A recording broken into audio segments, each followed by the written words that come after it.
Waalaikumsalam warahmatullahi wabarakatuh. Sepertinya karena Neng Ega menjawab salam saya, berarti suara saya sudah jelas ya? Oke. Bismillahirrahmanirrahim. Selamat pagi semuanya, good morning. Yang kami hormati Bapak Ketua Program Studi Pendidikan, Prodi Ilmu Hukum, Fakultas Hukum Bapak Anda Ruhmana SHMH, yang kebetulan hari ini mungkin sedang ada keperluan. Yang berbahagia Bapak Kepala Kantor Kerjasama Universitas Galuh, Bapak Andi Rustandi MPD, yang kebetulan saat ini juga beliau sedang ada keperluan. Yang berbahagia pula Ibu Sekretaris Kantor Kerjasama Universitas Galuh, Ibu Ratnawati MPD, serta Ibu Koordinator Divisi Bahasa, Ibu Lutfiatun Thoibah, yang kebetulan sekarang ini belum ikut ke Zoom meeting kita. Dan yang berbahagia tim sosialisasi TOEFL JIPT, Kantor Kerjasama, dan seluruh peserta, teman-teman mahasiswa Prodi Ilmu Hukum Fakultas Hukum Universitas Galuh. Baik, sebelum acara sosialisasi ini dimulai, izinkan saya, Rudiana, sebagai moderator di sini akan membacakan tata tertib sosialisasi TOEFL JIPT, dan mohon izin untuk share screen ya teman-teman.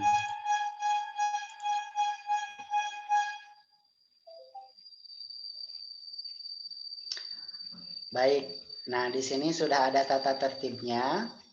Tata tertib sosialisasi TOEFL JIPT, 1, link kegiatan yang tertera pada layar pada screen dengan memasukkan kode meeting ID di 98343780886 dengan menggunakan passcode KKS 21 di aplikasi Zoom. 2, peserta wajib standby 5 menit sebelum acara dimulai. 3, peserta wajib menggunakan nama akun Zoom dengan format nama lengkap. 4, peserta wajib mengaktifkan video Zoom selama kegiatan berlangsung dan menggunakan virtual background yang telah dikirimkan panitia jika ada. 5, peserta wajib mengkondisikan audionya dalam status mute. 6, peserta wajib mengisi daftar hadir di 10 menit pertama berlangsungnya kegiatan melalui tautan berikut, atau nanti saya akan mengirimkan link menyusul kalau misalkan link yang tadi saya kirim tidak bisa diakses ya teman-teman.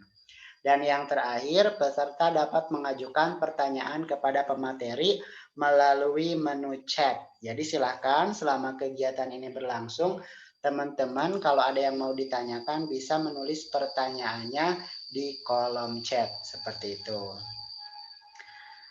Baik, selamat datang pada sosialisasi TOEFL JIPT Online Kantor Kerjasama Universitas Galuh, Kamis 21 Januari 2021. Oke, terima kasih yang sudah gabung, dan yang belum gabung teman-temannya mohon diingatkan kembali ya. Baik, untuk selanjutnya yaitu ucapan selamat datang dan pengenalan kantor kerjasama secara umum akan disampaikan oleh Ibu Sekretaris Kantor Kerjasama, Ibu Ratnawati MPD. Kepadanya kami silahkan.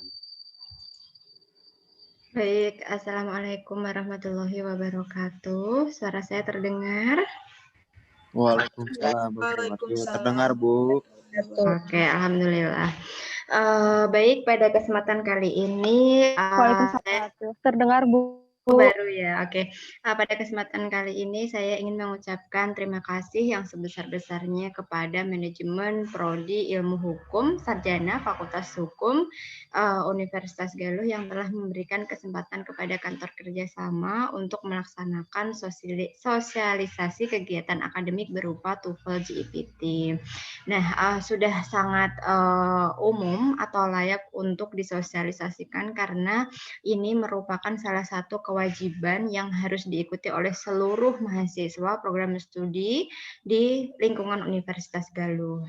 Nah, yang terhormat Bapak Kaprodi dan manajemennya Prodi Ilmu Hukum Fakultas Hukum Universitas Galuh, yang terhormat Ibu Koordinator Divisi Bahasa Kantor Kerjasama, yang terhormat tim Panitia Pelaksana Sosialisasi TOEFL JIPT, kantor kerjasama Universitas Galuh, dan yang saya banggakan mahasiswa program studi ilmu hukum Fakultas Hukum tingkat 4 ya pada khususnya. Oke, semoga selalu semangat, selalu bahagia, karena sekarang bahagia menjadi hal yang sangat penting, karena tetap itu yang menjadikan imun kita menjadi naik untuk terlepas dari COVID-19 viruses ya. Oke, sebelum saya menyampaikan atau izin untuk menampilkan share screen, oke, izinkan saya untuk mengingatkan kepada teman-teman mahasiswa untuk selalu mematuhi protokol kesehatan dan melakukan 3M sehingga teman-teman terhindar dari virus COVID-19. Nah, dan teman-teman sehat-sehat semuanya sehingga seluruh agenda akademik sekarang sampai nanti terlaksana wisuda dapat berjalan dengan aman dan lancar dan sukses tanpa suatu halangan apapun. Karena tidak bisa dipungkiri bahwa tingkat 4 ini selain mempersiapkan segala sesuatunya, baik fisik, baik finansial, baik mental, dan segala rupanya teman-teman harus menghadapi itu semua untuk mendapatkan satu gelar, yaitu gelar sarjana hukum, begitu ya. Nanti di bulan, kalau tidak salah, di bulan Agustus September. Nah, mudah-mudahan nanti tanpa halangan apapun. Baik, sekarang kita pada kesempatan kali ini fokus kepada TOEFL GEPT yang akan diikuti oleh seluruh teman-teman program studi ilmu hukum.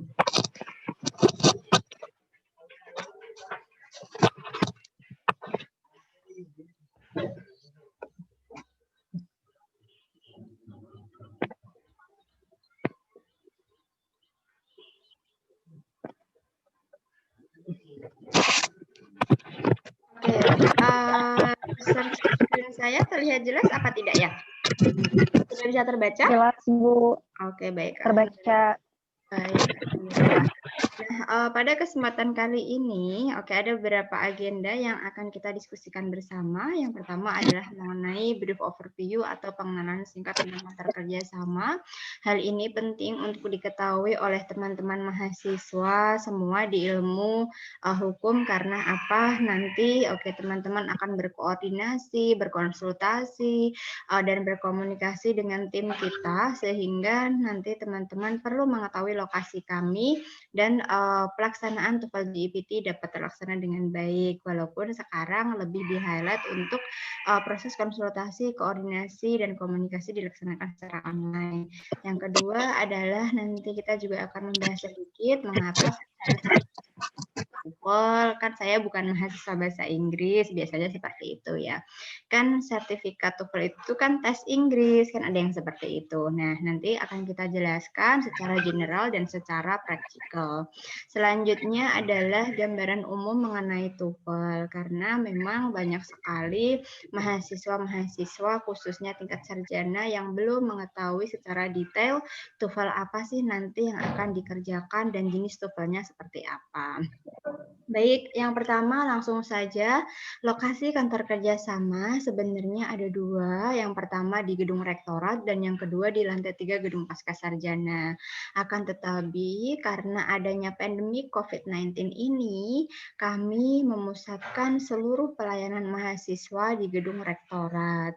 Nah, dan karena ada himbauan dari Satgas COVID-19 di lingkungan Universitas Galuh, kita dimohon untuk tidak melakukan kerumunan, sehingga nanti teman-teman prodi ilmu hukum yang ingin berkonsultasi, berkoordinasi yang kaitannya dengan TOEFL GEPT, mohon melakukan kontak terlebih dahulu, sehingga teman-teman nanti tidak berkerumun di satu tempat di kantor rektorat, karena memang kantor kami masih kecil yang pertama, terus yang kedua adalah diupayakan untuk bisa diselesaikan secara online, dan yang kita layani tidak hanya mahasiswa dari ilmu hukum saja, tetapi satu universitas. Nah, bayangkan kalau misalkan satu prodi itu satu, berarti dalam satu waktu kita harus melayani 28 prodi di Universitas Galuh ya. Nah, himbauan-himbauan kerumunan yang telah diberikan kepada kami mudah-mudahan tidak ada lagi, sehingga teman-teman diharapkan sebelum ke kantor kerjasama yang di gedung rektorat, teman-teman harus kontak dulu. Oke, nanti akan diberikan kontaknya ke siapa, syukur-syukur semua permasalahannya bisa dikonsultasikan atau difasilitasi secara online, begitu ya. Lalu yang kedua adalah semenjak COVID-19 pandemik ini, kita tidak membuka layanan sama sekali di lantai 3 Gedung Pascasarjana. Sehingga teman-teman mohon maaf sebesar-besarnya jika nanti teman-teman ada sesuatu apapun, pastikan teman-teman datang ke gedung rektorat. Oke, karena kami sudah menutup untuk pandemik ini lantai 3 Gedung Pascasarjana off untuk sementara. Nah, selanjutnya adalah saya juga ingin memperkenalkan mengenai struktur kantor kerjasama. Ini penting bagi teman-teman untuk mengetahui sehingga nanti teman-teman tahu akan berkonsultasi atau berkomunikasi dengan siapa ya yang saya punya masalah seperti ini begitu.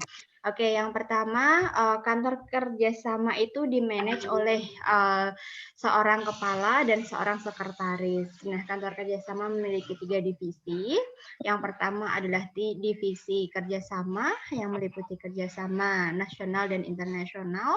Lalu selanjutnya adalah divisi bahasa yang pada kesempatan kali ini teman-teman nanti harus berkonsultasi atau keep in contact atau berkomunikasi dengan tim-tim kami yang di divisi bahasa begitu. Lalu selanjutnya ada divisi budaya. Nah, siapa saja yang ada di divisi bahasa? Mari kita perkenalkan satu-satu ya. Oke, teman-teman. Yang pertama ada Miss Lutfi. Benar kata Mr. Rudi yang tadi setelah disebutkan bahwa Miss Lutfi sekarang belum bergabung di Zoom meeting ini karena beliau sedang ada tubrukan agenda dengan PMB di SMA Negeri 1 Banjar. Sehingga nanti beliau seselesainya dari sana akan ikut bergabung di Zoom meeting ini. Nah, Miss Lutfi merupakan koordinator divisi bahasa dan beliau memiliki job desk mendesain dan mengkoordinasi seluruh rangkaian kegiatan TOEFL GEPT mulai dari persiapan, pelaksanaan dan juga evaluasi sehingga nanti pelaksanaan TOEFL GEPT di ilmu hukum dapat berjalan sesuai rencana, sukses dan lancar. Nah, oke, perlu saya informasikan bahwa output dari kegiatan TOEFL ini teman-teman akan mendapatkan 2 sertifikat. Yang pertama adalah sertifikat pelatihan berupa soft file yang akan dikirimkan ke email teman-teman sendiri sehingga teman-teman perlu memastikan bahwa alamat email yang dikirim ke kami itu benar. Kalau tidak benar, itu nanti bisa tersangkut di mana itu nanti ya sertifikatnya. Karena baru saja kemarin kita mengadakan acara, ada yang tidak menuliskan alamat emailnya itu harusnya ada angka 9-nya, tidak ada angka 9-nya, sehingga mereka tidak menerima sertifikat. Nah, ini adalah kesalahan kecil yang mengakibatkan impact yang fatal begitu ya. Nah, lalu yang kedua adalah sertifikat skor TOEFL yang nanti masih tetap kami berikan secara print out atau hard copy melalui program studi masing-masing. Selanjutnya adalah ada Mr. Rudi. Pada kesempatan kali ini Mr. Rudi juga menjadi moderator dan MC pada pelaksanaan sosialisasi. Sehingga nanti teman-teman bisa keep in contact kepada Mr. Rudi sekaitan dengan pelaksanaan TOEFL GEPT karena job desk beliau yaitu memfasilitasi kebutuhan informasi, administrasi, akademik TOEFL GEPT.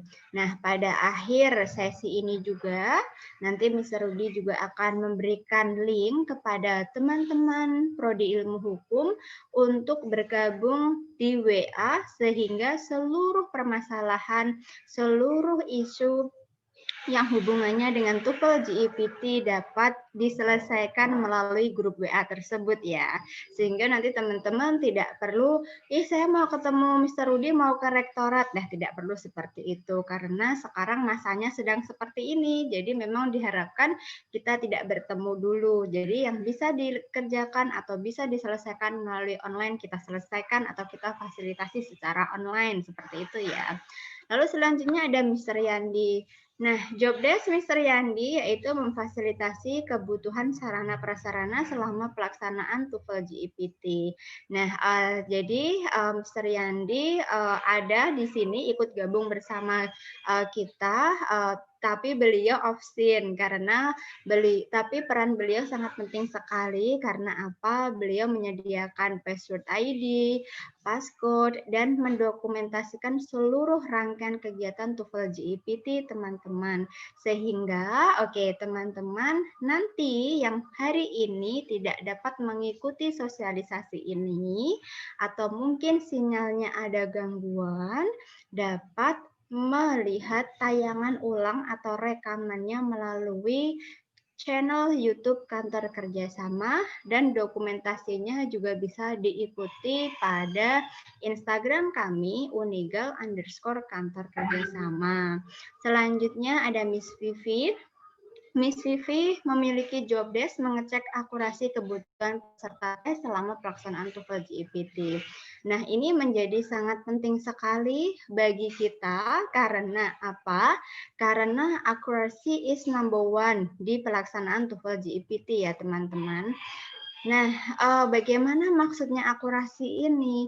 Nah, akurasi ini maksudnya adalah nanti pada saat pelaksanaan, baik itu pelatihan dan pelaksanaan tes, pastikan teman-teman memberikan akurasi sevalid mungkin. Karena apa? Karena jika tidak, teman-teman nanti akan berdampak pada sertifikatnya. Misalkan contohnya pada saat pelatihan, nanti teman-teman pastikan mengikuti seluruh rangkaian kegiatan mulai dari awal sampai akhir.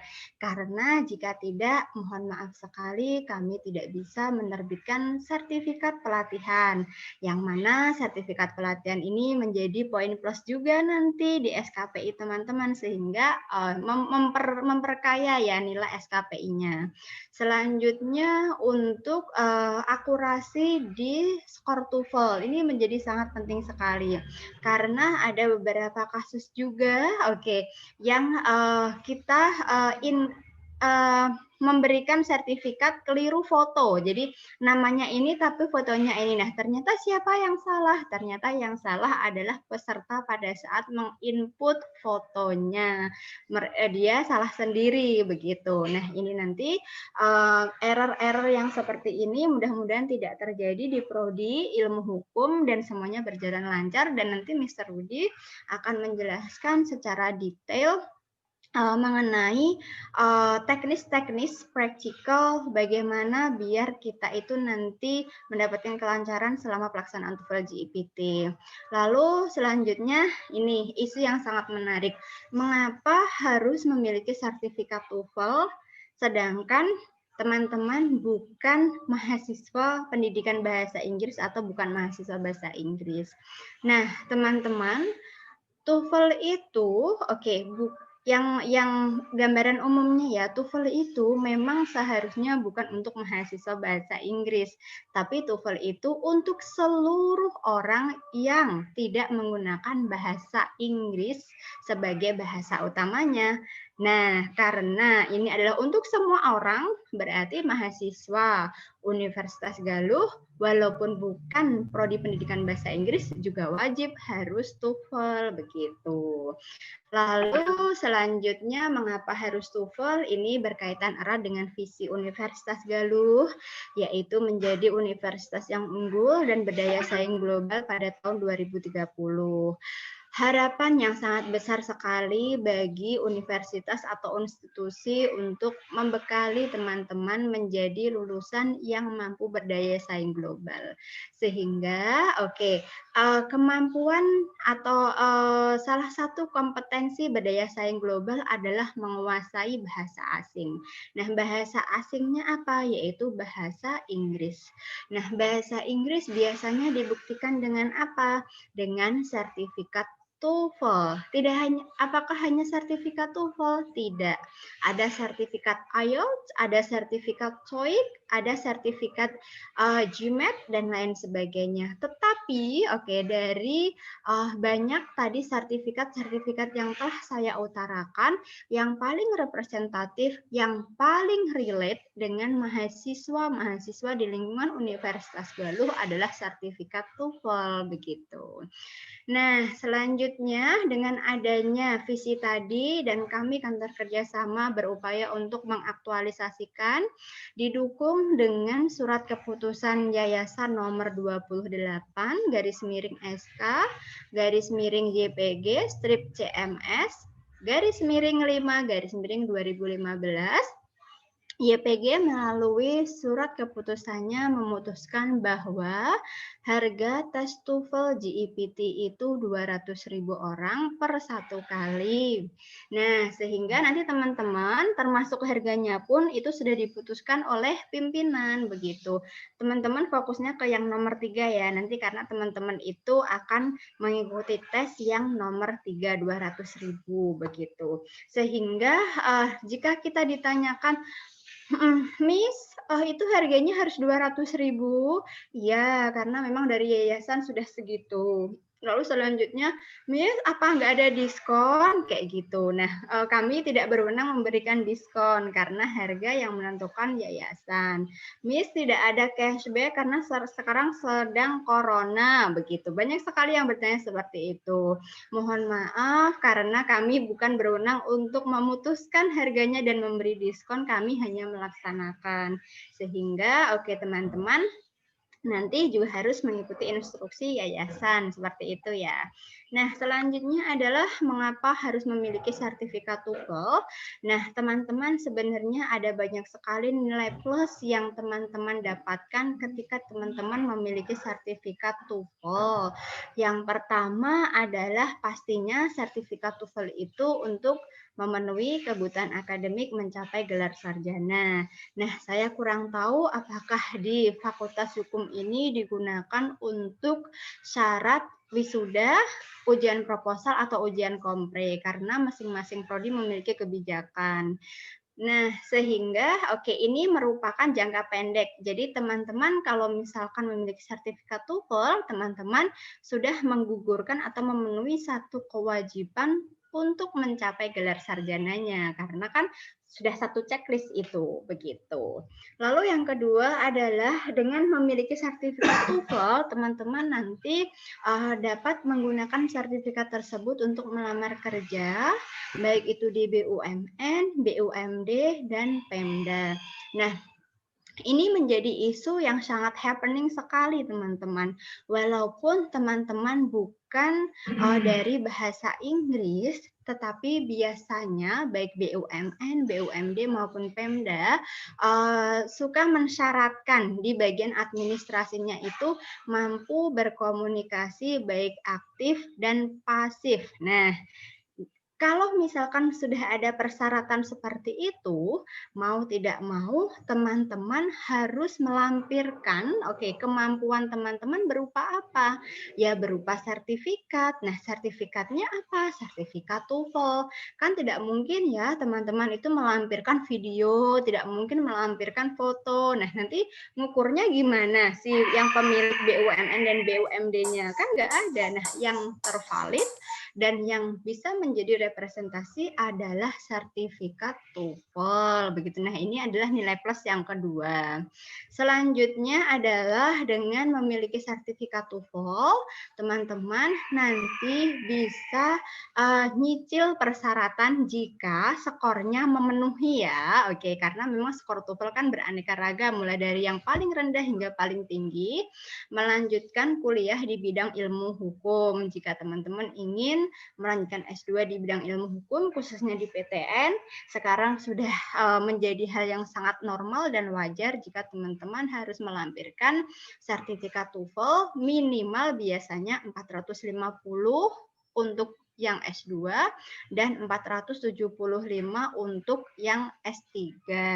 Tetapi kalau teman-teman ingin mendapatkan scholarship biasanya lebih tinggi lagi begitu. Nah, jadi hal ini sangat penting teman-teman memiliki sertifikat TOEFL. Selain itu, kompetensi bahasa Inggris teman-teman selain dibuktikan dengan sertifikat TOEFL, secara praktisnya nanti teman-teman juga harus membaca atau mencari referensi yang sumber primernya itu adalah bahasa Inggris. Nah, khususnya untuk ilmu hukum itu banyak sekali dari Belanda dan biasanya dari Belanda itu ditranslatekannya ke bahasa internasionalnya ke bahasa Inggris. Karena kalau misalkan dari bahasa Belanda langsung sepertinya akan menyusahkan mahasiswa yang ada di dunia sehingga kebanyakan ke bahasa Inggris. Sehingga hal itu kenapa kompetensi bahasa Inggris masih tetap diperlukan sama teman-teman dan dibuktikannya dengan apa? Dengan sertifikat TOEFL tadi ya. Nah, selanjutnya adalah yang terakhir, tapi ini merupakan sesuatu yang sangat happening dan sangat digandrungi ya bagi semua orang, yaitu melamar ASN. Pastinya terbesit, walaupun sekarang mungkin ada yang sudah bekerja atau memiliki usaha sendiri begitu. Melamar ASN itu merupakan sesuatu yang mungkin setiap orang incar-incar begitu. Nah, apa untungnya kita memiliki sertifikat TOEFL dengan melamar ASN? Nah, kebetulan beberapa kementerian mensyaratkan TOEFL, sertifikat TOEFL dalam seleksi administrasinya. Sehingga jika teman-teman ingin melamar ASN, baik itu di kementerian yang berhubungan dengan hukum, Kemenkumham ya, atau mungkin dengan yang lainnya, pengadilan atau yang lainnya, nah teman-teman bisa melampirkan sertifikat TOEFL-nya jika nanti si penyedia lamaran atau penyedia formasi memberikan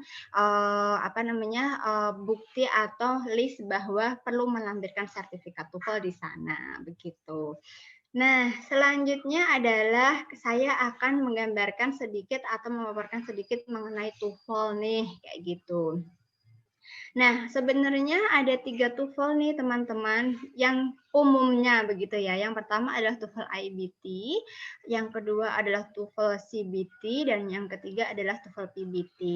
Nah, di TOEFL IBT ini merupakan singkatan dari Internet Based TOEFL. Mudah-mudahan teman-teman tahu ya nanti singkatan TOEFL itu apa.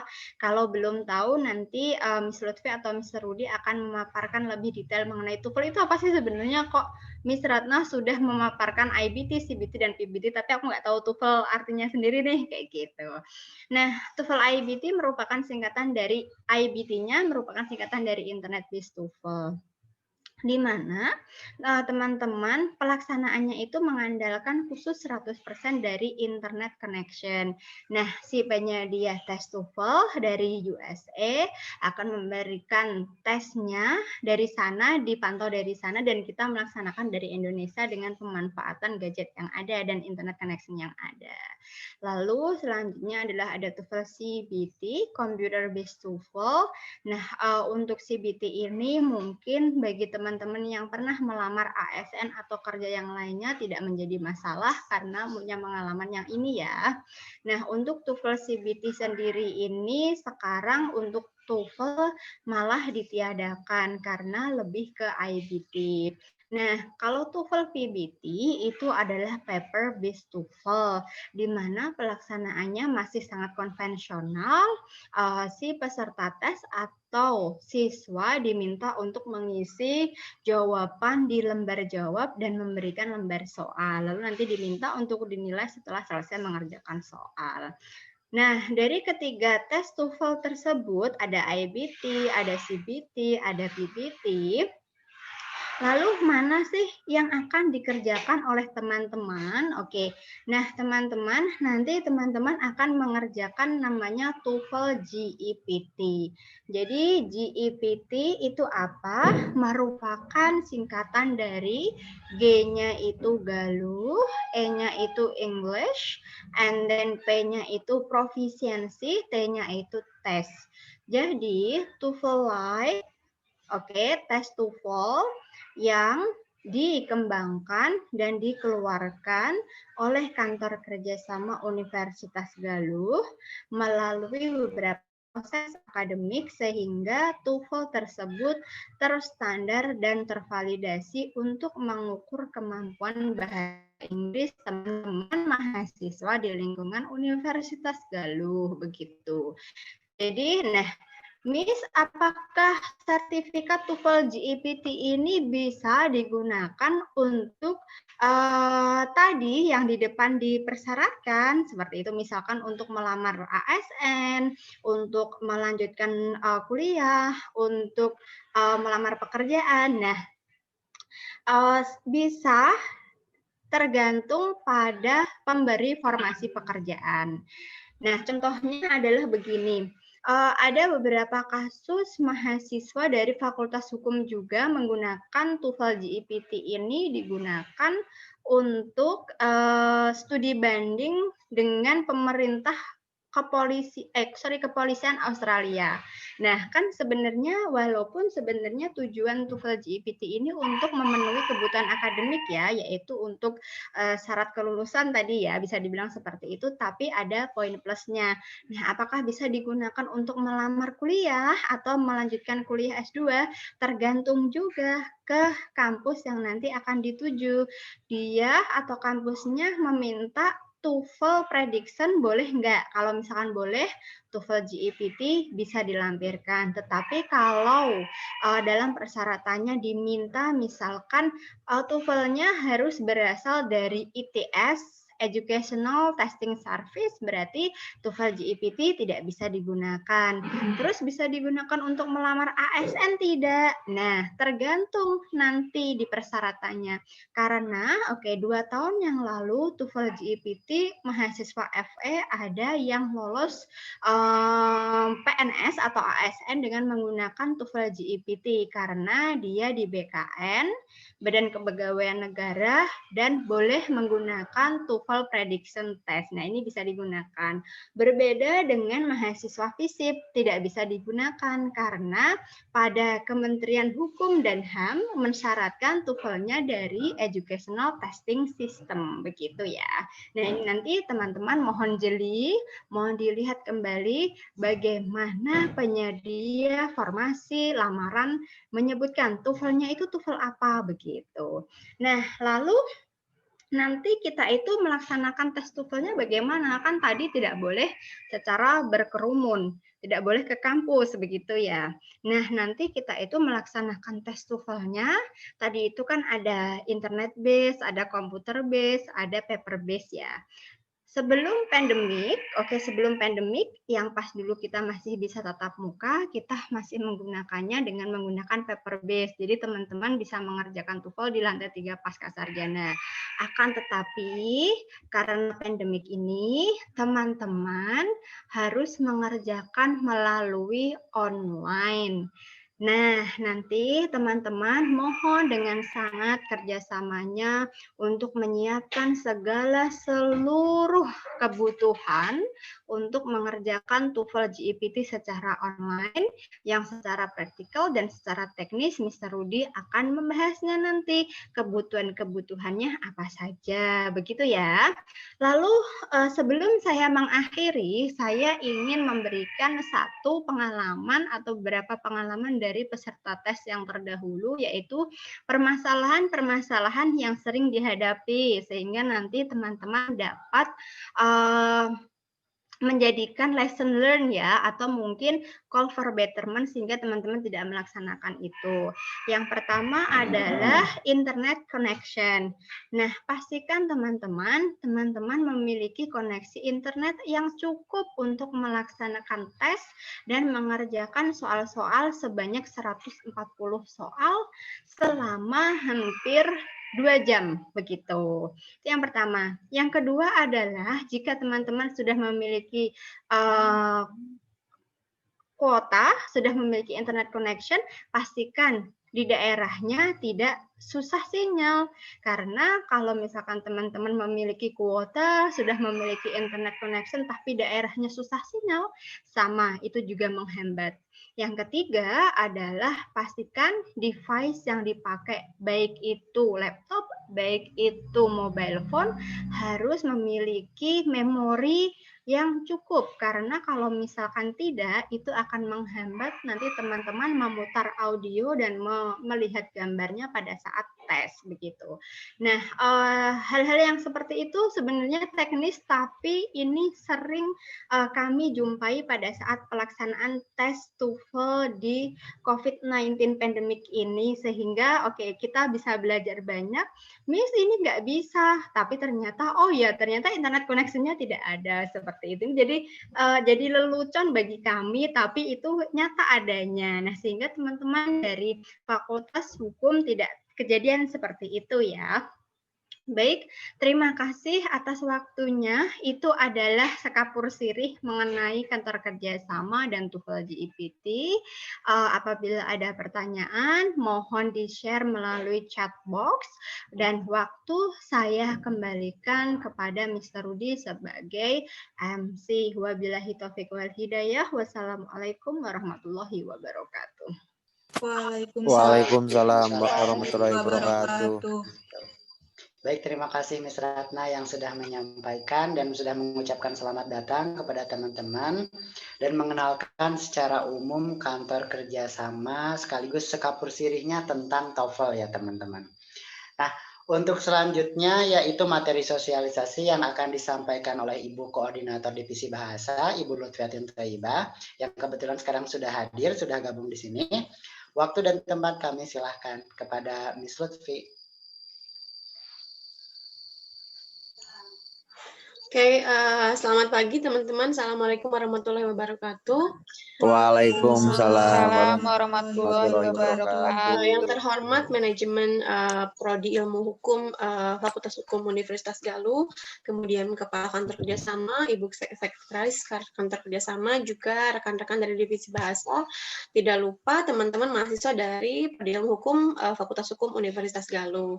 Yang berbahagia hari ini saya akan share langsung mengenai TOEFL GEPT. Bagaimana nanti tadi sudah beberapa poin dijelaskan oleh Ibu Ratna mengenai TOEFL umum gitu ya. Ini TOEFL khusus kita yang akan nanti teman-teman laksanakan itu apa dan bagaimana cara daftarnya, dan kita akan share hari ini. Oke, sekarang saya akan mulai share screen. Teman-teman sudah bisa lihatnya di area masing-masing. Oke, wait.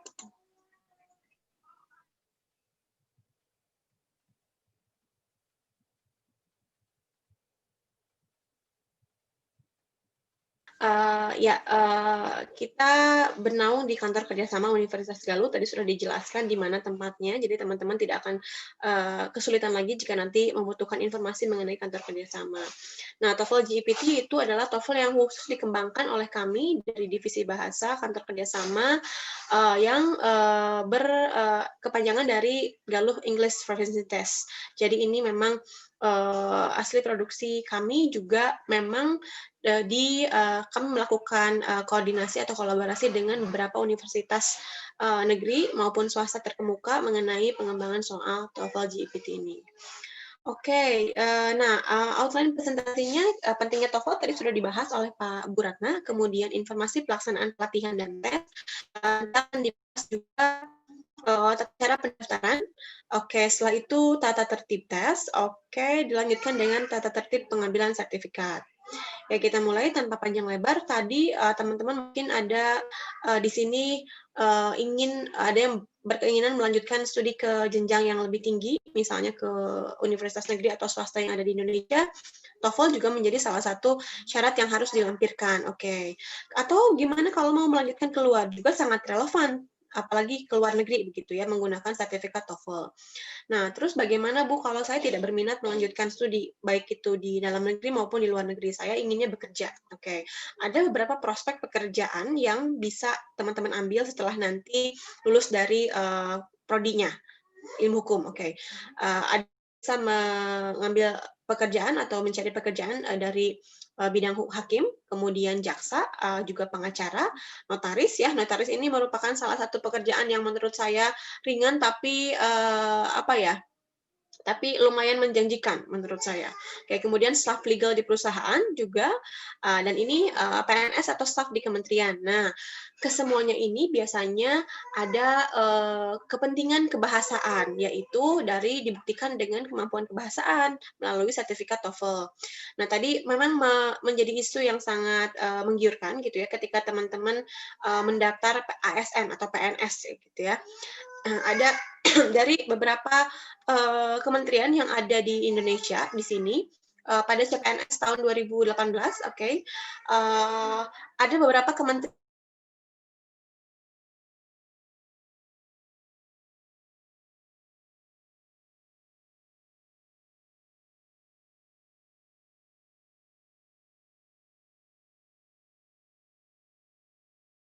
apakah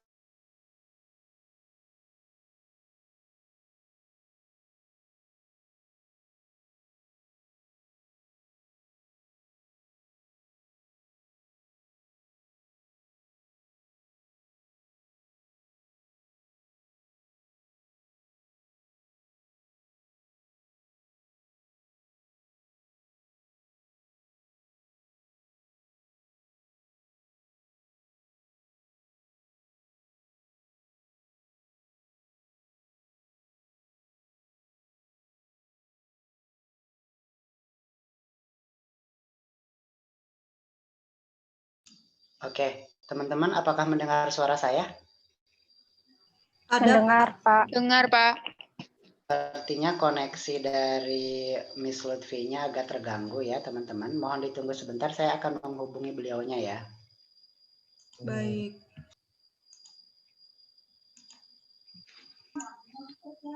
sepertinya barusan ada ini ya, ada trouble ya, kurang stabil koneksinya. Kita akan lanjutkan ya.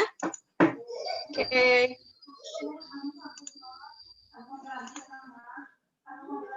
Tadi sudah sampai di slide yang ke ini ya. Oke. Nah, ini dia. Nah, tadi sampai di sini Kementerian Luar Negeri mensyaratkan skor yang lebih tinggi. Kenapa? Karena memang berhubungan dengan orang yang berbicara non-bahasa Indonesia gitu ya. Yang notabene bahasa yang paling banyak digunakan di luar negeri, terlepas bahasa internasional itu banyak, tapi yang paling banyak digunakan ya bahasa Inggris gitu ya. Dibuktikan dengan apa? Ya sertifikat TOEFL ini. Makanya skornya jika ingin melamar ke Kementerian Luar Negeri itu di atas 450, minimal itu 550. Oke. Kemudian relevansinya apa dengan teman dari AFH? Kan di Kementerian Luar Negeri juga tetap ya di semua institusi kadang ini yang berkenaan dengan hukum itu selalu dibutuhkan. Oke. Jadi tetap relevan untuk melamar ke Kementerian Luar Negeri. Ada juga Kementerian Badan Kepegawaian Negara atau BKN. Ini mensyaratkan skornya ada di 450. Oke. Sama dengan di Kementerian BUMN, skornya juga sama 450. Oke.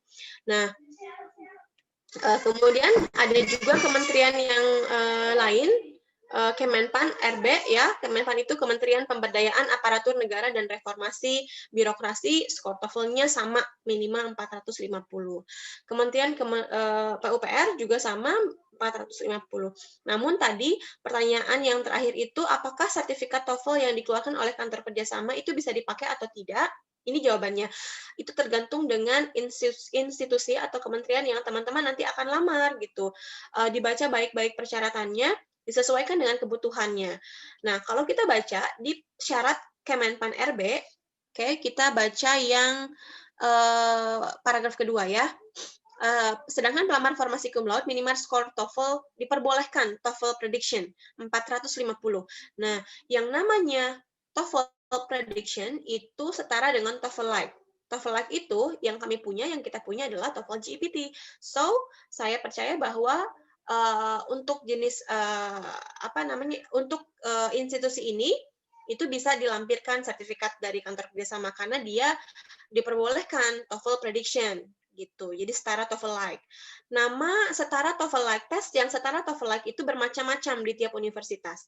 Oke, kalau di Uniga namanya TOEFL GPT, kalau di UPI namanya PETESOL. Kalau di universitas lain mungkin saja dengan nama yang berbeda. Nah, itu yang dinamakan dengan TOEFL prediction. Jadi bisa dipakai.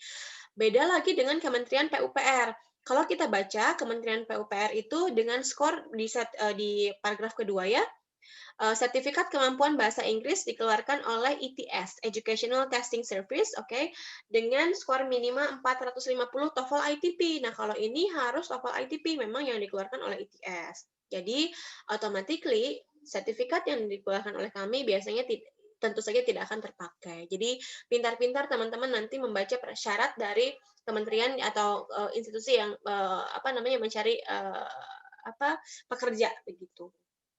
Oke, nah yang tadi itu sertifikat TOEFL merupakan main tiket ya untuk menjadi melamar pekerjaan juga melanjutkan studi ke jenjang yang lebih tinggi. Oke, nah tadi sudah dibicarakan TOEFL. Oke, so what's TOEFL? TOEFL stands for Test of English as a Foreign Language. Oke, jadi TOEFL itu merupakan standardized test, tes terstandar untuk mengetahui kemampuan bahasa Inggris bagi non penutur bahasa Inggris gitu. Jadi kita kan di Indonesia bahasa Inggris itu sebagai bahasa asing, nah bukan bahasa ibu, berarti relevan sekali dipakai oleh orang-orang Indonesia untuk mengukur kemampuan bahasa Inggrisnya. Oke, terus sekarang skornya bagaimana Bu? Tadi kan skor minimal yang biasanya terpakai untuk dilampirkan ke pelamaran institusi itu ada di range 450 sampai 500 atau 550 ya. Nah, ternyata memang skor terendahnya bukan dari 0, tapi skor di TOEFL GPT ini sama dengan TOEFL prediction, sama dengan PBT, oke, sama dengan CBT yang PBT yang di-CBT-kan. Oke. Skornya terendah ada di 310, kemudian tertinggi ada di 677. So, jika teman-teman menjawab salah semua, katakanlah salah semua atau benar 1 atau 2 itu sudah mendapat skor 310. Means that kalau memang range skor yang didapat oleh teman-teman masih di 300-an sampai 400 kurang itu memang masih dalam level beginner. Jadi perlu banyak belajar. Bagaimana cara belajarnya? Tenang, nanti akan diberikan pelatihan untuk pengenalan. Setelah ini, pengenalan akan dijadwalkan kemudian, pengenalan mengenai cara pengerjaan TOEFL, jenis-jenis TOEFL, bagaimana tips dan triknya untuk menjawabnya cepat dan benar, begitu. Itu akan diberikan ketika pelatihan TOEFL nanti. Oke, itu skornya terendah 310, 677 paling tinggi. Jadi tadi paling aman sebetulnya ada di 450. Mudah-mudahan nanti teman-teman mendapatkan skor yang maksimal setelah pelatihan. Oke, jadi terlepas dari tadi pentingnya TOEFL untuk melanjutkan, kemudian untuk bisa syarat bekerja, dalam waktu dekat teman-teman perlu sertifikat itu untuk apa sih?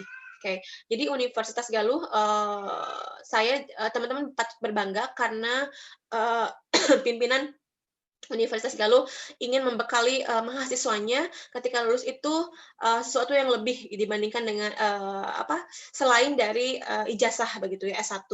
Nah, ini sudah menjadi rahasia umum ketika banyak di Indonesia sudah lumrah sekali ketika mahasiswa S1 harus memiliki sertifikat TOEFL supaya kemampuan bahasa Inggrisnya terstandar global begitu ya. Oke, dalam waktu dekat sebetulnya kebutuhannya apa selain yang tadi bekerja dan melanjutkan? Dalam waktu dekat tentu saja kebutuhannya untuk yang berkaitan dengan akademik kampus, yaitu merupakan salah satu syarat mengikuti kalau di bahasa Inggris itu kompre ya, kalau di FH itu kompre atau ujian sidang. Jadi kebutuhannya adalah purely academic. Oke.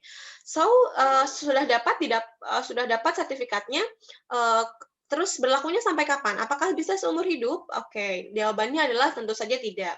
Mengapa? Karena kemampuan bahasa itu tidak stagnan, tidak tetap begitu saja. Bisa naik, bisa turun, tentunya dengan treatment yang khusus. Oke. Treatment khusus itu bagaimana? Misalnya gini, tanggal 1 dia masih tinggal di Indonesia, persiapan akan tinggal di Australia untuk 6 bulan, ikut dengan orang tua misalnya ya. Nah, dia itu levelnya SMA, oke.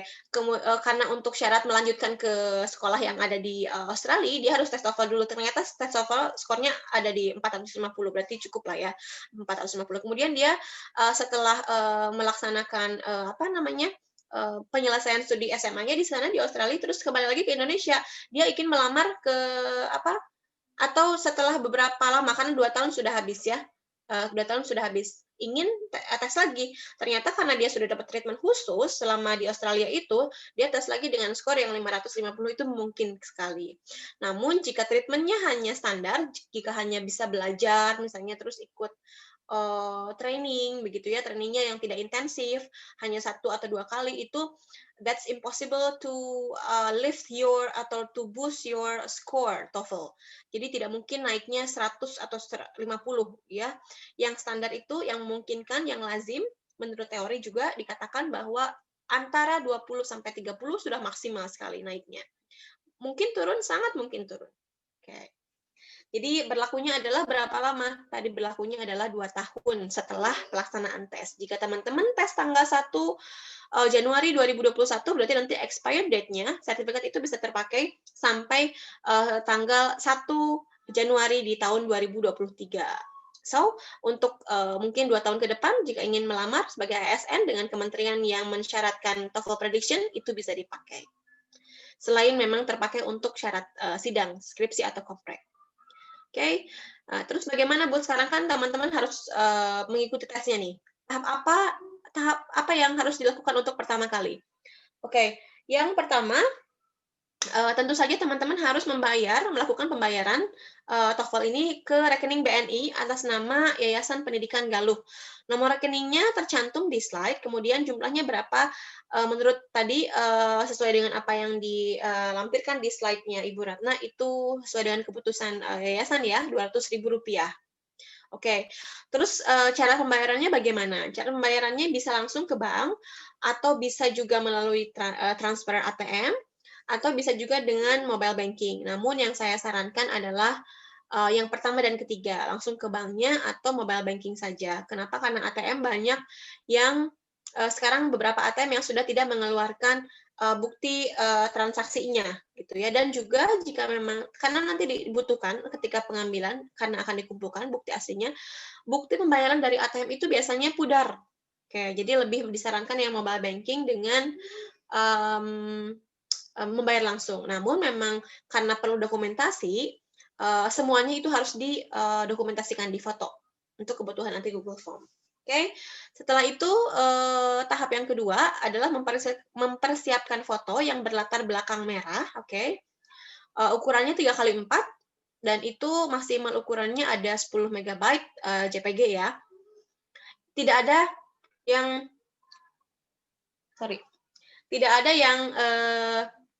mengumpulkan foto dengan berlatar selain merah. Oke, yang dibutuhkan adalah berlatar belakang merah. Kemudian bajunya bagaimana? Bajunya formal. Baju formal biasanya minimal batik atau kemeja berkerah. Oke, kemudian selanjutnya foto bukti slip pembayaran. Sorry ya.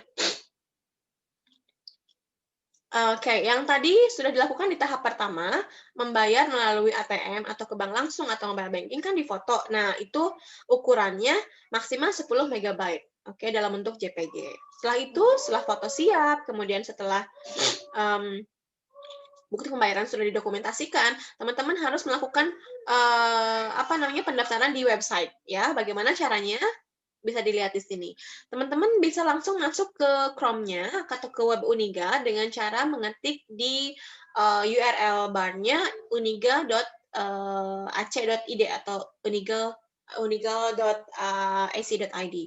Oke, setelah diklik itu akan masuk ke laman ini, di direct ke laman ini. Terus teman-teman harus pilih apa? Teman-teman harus pilih kelembagaan. Oke, pilih kelembagaan, setelah diklik akan muncul beberapa fakultas juga pasca sarjana, kemudian ada juga perpustakaan, ada juga terakhir adalah IRO. Apa itu IRO? IRO adalah International Relation Office. Oke. IRO ini adalah kantor kerjasama, jadi teman-teman silakan pilih IRO yang paling bawah. Jadi tadi masuk ke Unigal, kemudian pilih kelembagaan, pilih IRO. Oke. Setelah itu akan ada laman ini. Pilih kembali e-formulir maksud saya. Nah, nanti akan muncul beberapa fakultas. Teman-teman berarti harus pilih fakultas hukum. Oke. Setelah fakultas hukum, itu akan ada muncul prodi ya, karena memang hanya satu prodi, tinggal diklik saja prodinya ilmu hukum. Setelah itu teman-teman harus mengisi ini annotation-nya belum dimatikan ya, jadi ada yang tulis-tulis. Oke. Akan muncul seperti ini, layar ini. Jadi nanti kan karena akan memang dibedakan antara kelas reguler dan karyawan karena jumlah lumayan banyak. Nanti karena ini kelas reguler, teman-teman harus pilih kelas reguler, mengklik tulisan biru atau men-scan QR code yang ada di layar. Oke, tapi memang lebih praktikal yang mengklik saja tulisan biru. Setelah mengklik tulisan biru, apa yang akan muncul? Ini yang akan muncul isian Google Form. Tadi yang sudah dipersiapkan di awal, foto juga bukti slip pembayaran itu akan diupload di sini. Isiannya ini harus benar. Kenapa? Karena ini berkaitan dengan identitas yang akan kami insert di sertifikat. Jadi jika ada kekeliruan, kami akan kami akan lihat dulu bukti isian Google Form-nya. Kalau memang kesalahan ada di kami, akan perbaiki. Kalau memang ada di pihak mahasiswa, itu nanti akan, kalau lewat masa waktu toleransinya akan dikenakan biaya sebesar Rp25.000 begitu. Oke. Setelah ini bagaimana lagi yang harus dilakukan? Kemudian teman-teman harus tadi karena sudah didokumentasikan, yang asli harus disimpan, dikumpulkan ke koordinator. Koordinatornya setelah ini akan dipilih. Kemudian koordinator bagaimana? Koordinator menyetorkan ke panitia kami. Dalam hal ini Mr. Rudy. Setelahnya akan dilaksanakan pelaksanaan training, kemudian tes. Setelah tes baru bisa pengambilan sertifikat dilaksanakan. Tentunya di prodi masing-masing. Oke, kita lanjut ke tata tertib pelatihan, teman-teman. Jadi, memang rangkaian TOEFL ini diawali dengan sosialisasi yang sedang kita laksanakan hari ini. Kemudian, setelah itu ada pelatihan. Pelatihan ini gunanya apa? Gunanya untuk membekali teman-teman gambaran pengerjaan soal TOEFL nantinya. Karena siapa tahu, dan memang banyak atau beberapa mahasiswa yang belum mengenal TOEFL. Jadi, supaya ada gambaran, nanti skornya bisa lebih maksimal. Dilakukanlah pengenalan TOEFL dalam bentuk pelatihan. Kurun waktunya 60 menit. Oke, berbasis online juga. Melalui Zoom meeting. Oke. Dan ini akan dikeluarkan sertifikat tentunya dengan syarat-syarat yang harus dipenuhi. Oke, kita lihat nomor 1, peserta wajib standby 10 menit sebelum acara dimulai. Jadi harus standby 10 menit sebelum acara. Nanti kita akan melibatkan trainer atau instruktur dari yang sudah mumpuni memberikan informasi mengenai TOEFL.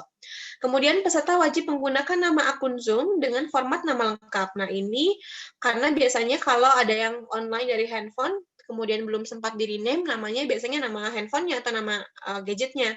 Ada yang Oppo, ada yang Redmi, gitu ya, ada yang Lenovo, ada yang HP, dan sebagainya. Ini silakan di-rename. Nama lengkap Anda. Tidak nama panggilan, tidak nama samaran, tidak nama kecil. Ini nama lengkap, oke. Yang ketiga itu peserta wajib mengaktifkan video Zoom selama kegiatan berlangsung dan menggunakan virtual background. Seperti ini, saya lihat di sini ada atas nama Gustina Rahayu, disiplin sekali ya, sudah memakai background yang sudah di-share-kan mungkin dengan Pak Mr. Rudy ya. Terima kasih. Kemudian, peserta juga wajib mengkondisikan audionya dalam status mute, oke, meskipun memang nanti host-nya akan memute-kan semua peserta, namun siapa tahu ada yang tergeser, tidak sengaja jadi unmute, jadi ternyata memang kondisinya sedang tidak kondusif, berisik, dan itu sedang pelatihan listening, yang mendengarkan audio itu akan sedikit mengganggu, makanya dipastikan dalam 1 minute. Oke, selanjutnya ada peserta wajib mengisi daftar hadir di 10 menit pertama berlangsungnya kegiatan melalui tautan. Jadi nanti akan dibentuk juga grup WhatsApp, oke, supaya nanti informasinya langsung bisa diterima oleh teman-teman mahasiswa dari FH ini, dari Ilmu Hukum ini. Setelahnya, peserta juga dapat mengajukan pertanyaan kepada pemateri melalui chat box. Oke, jadi bisa diskusi ya dengan pemateri, bisa menanyakan tentang materi yang sudah diberikan. Oke, kemudian setelah itu ada peserta ini wajib mengisi daftar hadir lagi di 5 menit terakhir. Kalau tadi kan mengisinya di 10 menit awal ya, kalau ini 5 menit terakhir. Memang ada security yang kami lakukan untuk pelatihan ini. Jadi akan ada 3 validasi kehadiran yang kami lakukan. Oke, yang pertama itu 10 menit sebelum 10 menit berlangsungnya pelatihan itu akan diberikan akan diberikan tautan, maksud saya, untuk mengisi daftar hadir. Kemudian kami juga akan mengecek keaktifan teman-teman di Zoom-nya. Jadi kami nanti akan ada panitia dari kami untuk mengecek memang namanya ada tidak di Zoom, aktif atau tidak videonya di Zoom. Oke, sebagai bahan pertimbangan nanti akan dikeluarkan sertifikatnya atau tidak. Kemudian yang terakhir, teman-teman juga harus mengisi daftar hadir yang sebelum berakhir sesinya begitu. Supaya apa? Ini mengantisipasi informasi tidak diterima dengan rata. Jadi kami menginginkan semua ikut dari awal sampai akhir supaya informasinya sama rata diterima. Tidak tiba-tiba hadir di tengah-tengah acara, atau mungkin hanya di 10 menit terakhir, atau bahkan mungkin di 10 menit awal. Jadi kami inginkan semuanya informasinya yang diberikan oleh pemateri itu sama rata diterima oleh teman-teman peserta pelatihan nanti. Kemudian setelah itu teman-teman bisa mendapatkan sertifikat TOEFL, sertifikat pelatihan ini melalui email masing-masing. Oke, jadi tapi nanti jika memang validasinya dipertanyakan, misalnya tidak ada di 5 menit terakhir dan tidak ada di Zoom, hanya mengisi di 10 menit awal saja, itu belum bisa kami keluarkan sertifikatnya. Jadi ketiganya harus bisa kami tervalidasi. Bisa kami validasi maksudnya. Kayak itu untuk pelatihan ya. Jadi ada sertifikatnya pelatihan juga. Kemudian tata tertib pelatihan tes, pelaksanaan tes maksudnya. Pelaksanaan tes dilakukan setelah pelatihan tentunya, tapi dalam waktu yang berurutan. Kalau pelatihannya tanggal 1, pelaksanaannya tanggal 2. Untuk apa? Supaya informasinya tidak menguap lagi gitu ya. Jadi tanggal 1 dilaksanakan pelatihan, malamnya mungkin bisa penguatan masing-masing di rumah, besoknya tes gitu. Yang nomor 1, peserta wajib melaksanakan tes sesuai dengan jadwal yang disepakati. Oke. Nah, ini waktu yang disepakati nanti akan dibicarakan mungkin dengan manajemennya akan kapan, tapi mungkin akan sekitar bulan Maret ya. Oke. Kemudian bagaimana ini jika saya tidak bisa hadir, Bu, ketika waktu yang disepakati itu sudah datang begitu. Ada 3 toleransi yang kami berikan. Yang pertama itu jika boleh tidak hadir pada waktu yang sudah ditentukan, tapi dengan 3 alasan yang kami toleransi ini. Namun memang 3 alasan ini biasanya tidak diinginkan oleh semua orang. Karena yang alasan nomor 1 adalah jika teman-teman sakit dan sakitnya itu hospitalized, jadi dirawat di rumah sakit. Itu dengan alasan itu kami bisa mentolerir dan nanti menjadwalkan ulang tesnya. Namun penjadwalan ulang tesnya akan disesuaikan dengan jadwal yang sudah kami miliki. Selanjutnya untuk yang toleransi nomor 2 itu adalah jika ini sangat tidak diinginkan oleh semua orang, saya yakin pihak mahasiswa sebagai test taker, sebagai pengguna tes maupun kami dari panitia. Jika ada keluarga inti yang meninggal dunia, oke. Ini harus dibuktikan dengan surat kematian dari RT RW setempat, oke. Dikirimkan kepada panitia kami. Jika keadaan terkabungnya sudah reda. Kemudian yang ketiga, ini mungkin lebih relevan kepada teman-teman mahasiswa dari kelas karyawan karena berkaitan dengan pekerjaan. Jika toleransi yang ketiga adalah jika teman-teman harus ditugasi oleh institusinya untuk bekerja luar, atau mungkin yang lebih relevan ketika keadaan sekarang pandemi, yaitu jika mendapatkan surat tugas webinar di waktu atau workshop di waktu yang bersamaan dengan pelaksanaan tes, itu bisa mendapatkan toleransi dari kami dengan mengirimkan bukti surat tugas kepada kami, dan itu harus dikirimkannya maksimal 3 hari sebelum pelaksanaan tes. Oke, jadi bisa kami jadwalkan ulang. So, ketiga alasan itu bisa kami toleransi untuk jadwal ulang tes TOEFL, jadi tidak usah membayar lagi. Namun memang jika di luar itu dan jika tidak ada informasi kepada kami, H-3 tes, sayang sekali dengan berat hati kami harus mengatakan bahwa teman-teman harus mengulang lagi dari step awal. Mulai lagi registrasi membayar, kemudian mengirim pas foto, kemudian bukti pembayaran, juga masuk ke web dan sebagainya. Oke, setelah itu apalagi tata tertib pelaksanaan tesnya, peserta itu harus mengisi identitas diri sebelum melaksanakan soal tes. Jadi akan ada data yang harus data yang diisikan harus benar, gitu ya, tidak boleh ada kesalahan karena semua data yang akan diisikan oleh teman-teman itu yang akan menjadi data bagi kami untuk pencetakan sertifikat nanti. Oke, jika ada terkendala dalam hal misalnya foto atau tanggal lahir yang salah, misalnya itu juga akan berkaitan nanti dengan penerbitan sertifikat. Oke, kita lanjut nomor 3 ya. Peserta telah mengisi daftar hadir yang telah disediakan oleh panitia yang di-share di grup WhatsApp di 10 menit sebelum berlangsungnya tes. Jadi kalau untuk pelaksanaan tes, karena nanti kita berbasis web, 10 menit sebelum pelaksanaan tes itu akan diberikan daftar hadir supaya apa? Tidak mengganggu pada proses pelaksanaan atau pengisian tes TOEFL-nya karena nanti akan ada 140 soal dikerjakan dalam jangka waktu 3 jam. Oke. Kemudian peserta tidak mewakilkan kepada siapapun untuk pengerjaan tes TOEFL GPT ini. Ya, tidak ada joki-joki karena nanti akan menggunakan insya Allah akan menggunakan webcam juga. Jadi teman-teman tetap terlihat di layar sedang mengerjakan tes TOEFL.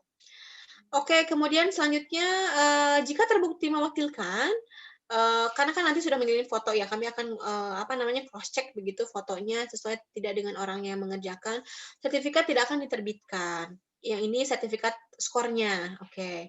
Kemudian dan sertifikat skor ini masih berbasis hard, jadi nanti bisa diambil di prodinya masing-masing. Kalau tadi sertifikat pelatihan itu bisa diambil masing-masing atau di-download masing-masingnya di email. Oke. Nomor 6, peserta mengisi seluruh soal pada tes TOEFL GPT sesuai dengan waktu maksudnya ya yang telah disediakan. Jadi tidak ada penalti, tidak ada pengurangan skor jika jawabannya salah. Jadi memang disarankan diisi. Ini akan dijelaskan lebih lanjut ketika pelatihan. Oke, mungkin itu untuk tata tertib tes. Kita lanjut dengan tata tertib pengambilan sertifikat. Nah, ada waktu yang kami butuhkan untuk sampai bisa terbit sertifikat, karena ada beberapa step yang harus dilakukan. Tentunya setelah pelaksanaan tes, kami adakan proses koreksi dan input data. Kemudian kami akan list skornya dari mulai yang tertinggi sampai terendah. Jadi, data yang diterima oleh prodi, oleh teman-teman nanti sudah bisa dilihat dari data yang tertinggi, skor tertinggi sampai skor paling rendah. Oke, kemudian akan dilakukan juga validasi data yang tadi fotonya sesuai atau tidak, tanggal lahirnya benar atau tidak. Oke, barulah kami bisa cetak sertifikat. Setelah itu, kami bisa administer sertifikat TOEFL-nya kepada prodi masing-masing untuk diambil oleh teman-teman. Itu mungkin penjelasannya dari kami, dari saya, oke, khususnya. Sekarang mungkin akan dipandu tutorial untuk masuk ke webnya, supaya tadi siapa tahu ada yang tertinggal step-nya, dipandu oleh Mr. Rudy. Jadi saya kembalikan waktu sekarang ke Mr. Rudy. Silakan. Baik, terima kasih Miss Lutfi yang sudah menyampaikan materi sosialisasi mengenai TOEFL GPT di Universitas Galuh. Baik teman-teman, izinkan saya sekarang untuk sedikit memberikan gambaran tutorial untuk pendaftaran melalui website. Nah, kalau teman-teman mau coba, silakan persiapkan smartphone-nya ataupun laptopnya. Oke, Miss, mohon maaf sebelumnya share screen-nya boleh bergantian? Oh ya, oke. Oh ya, tadi ada tambahan yang hampir terlupa. Iya. Sebentar. Untuk maksimal waktu pembayaran ya, belum saya sampaikan tadi. Kalau misalnya tesnya tanggal 8, oke, tanggal 8 berarti teman-teman wajib membayar itu maksimal di 7 hari sebelum pelaksanaan pelatihan. Oke, bukan tes ya, sorry. Jadi kalau pelatihan tanggal 8, berarti tanggal 1 teman-teman harus sudah membayar 200.000 ke rekening BNI tadi. Jadi maksimalnya sebelum pelatihan 7 hari. Oke, itu saja mungkin, silakan. Baik, terima kasih Miss. Oke. Teman-teman, sekarang barusan saya sudah sekarang men-share screen ya. Ini untuk tutorial pendaftarannya. Pertama, teman-teman bisa membuka Google, aplikasi browsernya. Kemudian diketik tadi masuk ke website Unigal.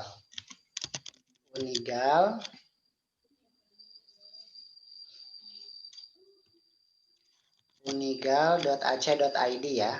.ac.id. Oke. Kemudian kita tekan enter.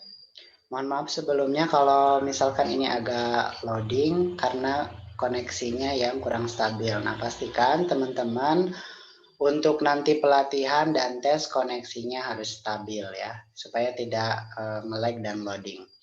Nah, ini kita mengakses unigal.ac.id. Oke, laman awal akan tampil seperti yang terlihat di screen ya. Ini laman website resmi Universitas Galuh. Teman-teman bisa lihat ada beranda, berita kegiatan, profil, dan lain sebagainya. Nah, di sini teman-teman fokuskan ke kelembagaan. Nah, di sini ada kelembagaan. Ada segitiga kecil ini yang berbentuk busur panah ini, boleh diklik dan bisa diklik untuk masuk ke step selanjutnya. Ini ada kelembagaan, diklik saja.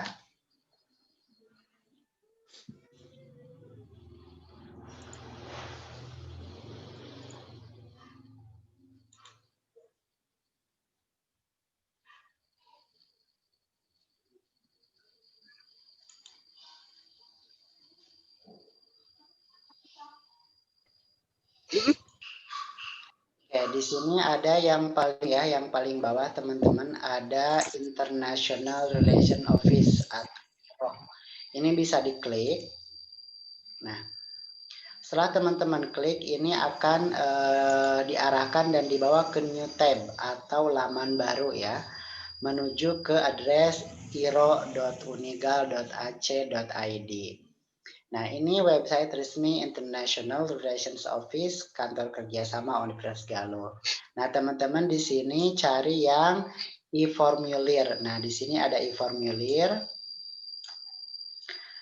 Diklik yang segitiga kecilnya ini, kemudian nanti akan ada pilihan yang muncul seperti ini. Dilihat dan dicari Fakultas Hukum.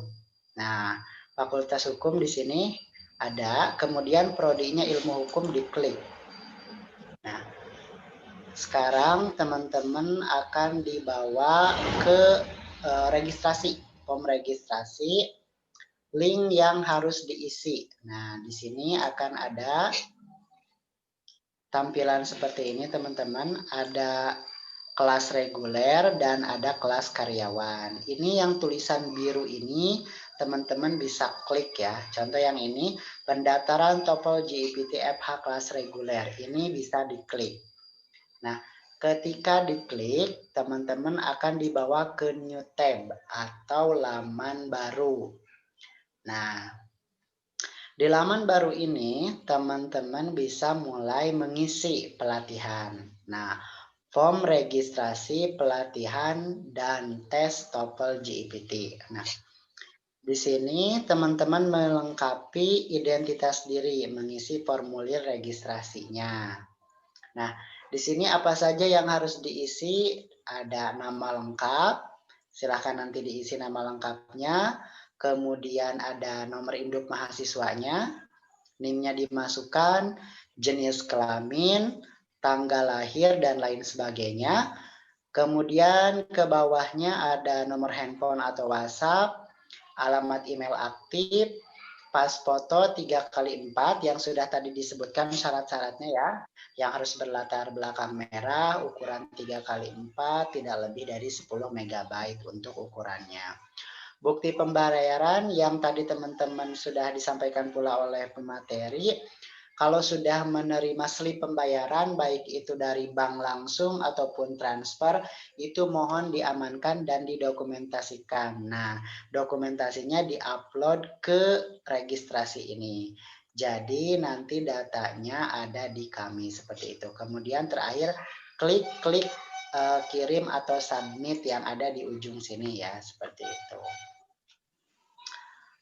Oke.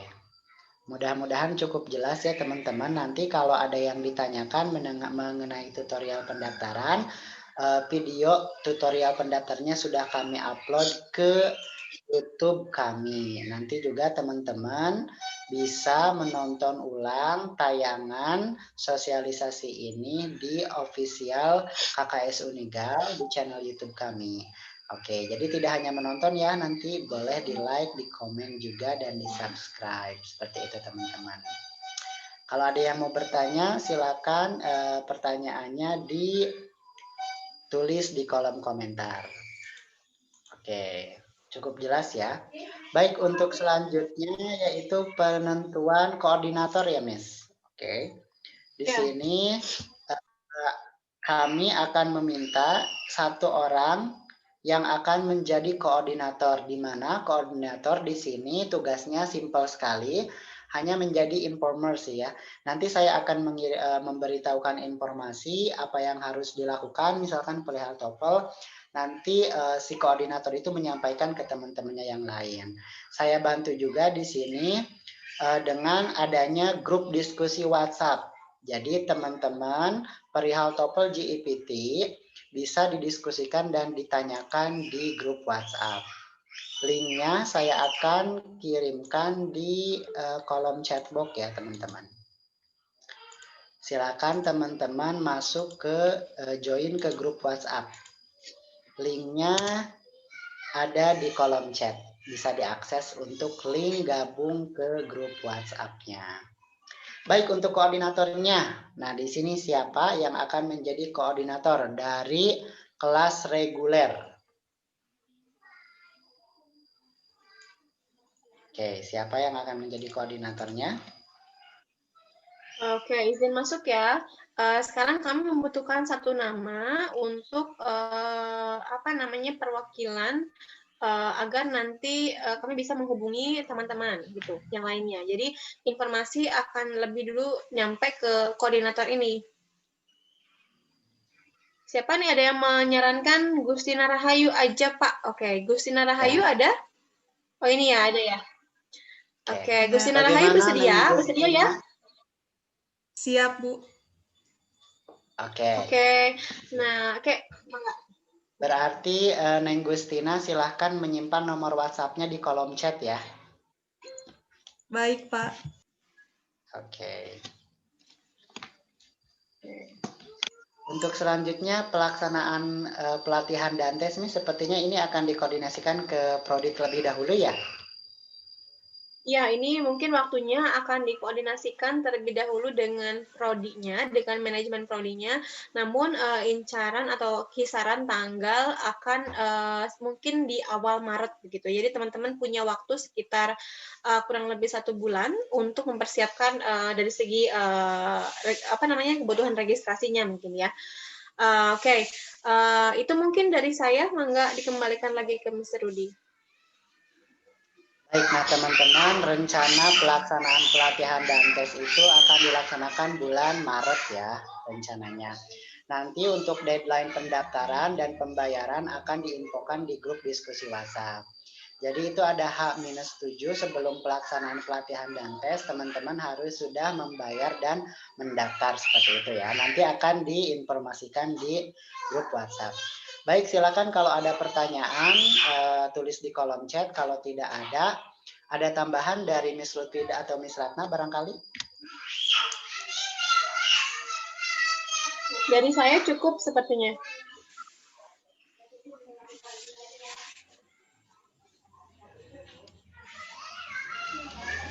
Kalau dari Miss Ratna, mungkin ada tambahan? Cukup. Baik. Terima kasih kepada Miss Ratna dan Miss Lutfi, dan terima kasih yang sebesar-besarnya kepada manajemen Prodi Ilmu Hukum Fakultas Hukum Universitas Galuh, serta kepada teman-teman mahasiswa Prodi Ilmu Hukum yang sudah ikut, yang sudah join ke sosialisasi TOEFL JIPT ini. Sebentar saya cek dulu untuk grupnya, apakah teman-teman sudah masuk. Baik, nah di sini udah mulai masuk ya ke grupnya, tapi baru sedikit, baru ada sekitar 30 orang. Yang lainnya silahkan diklik link grupnya atau boleh di-copy dan di-share ke teman-temannya ya. Barangkali ada yang tidak ikut sosialisasi ini, tidak mengetahui link untuk grup WhatsApp-nya, boleh teman-teman share seperti itu. Dan untuk absensi presensinya saya sudah cek, alhamdulillah sudah pada masuk, ada sekitar 60-an ya. Baik, karena tidak ada tambahan dan tidak ada pertanyaan di sini, silakan nanti kalau ada pertanyaan dan lain sebagainya didiskusikan di grup WhatsApp. Oke, terima kasih sekali lagi untuk partisipasi teman-teman semua dan perhatiannya. Wabillahi taufiq wal hidayah. Wassalamualaikum warahmatullahi wabarakatuh. Silakan melanjutkan. Waalaikumsalam.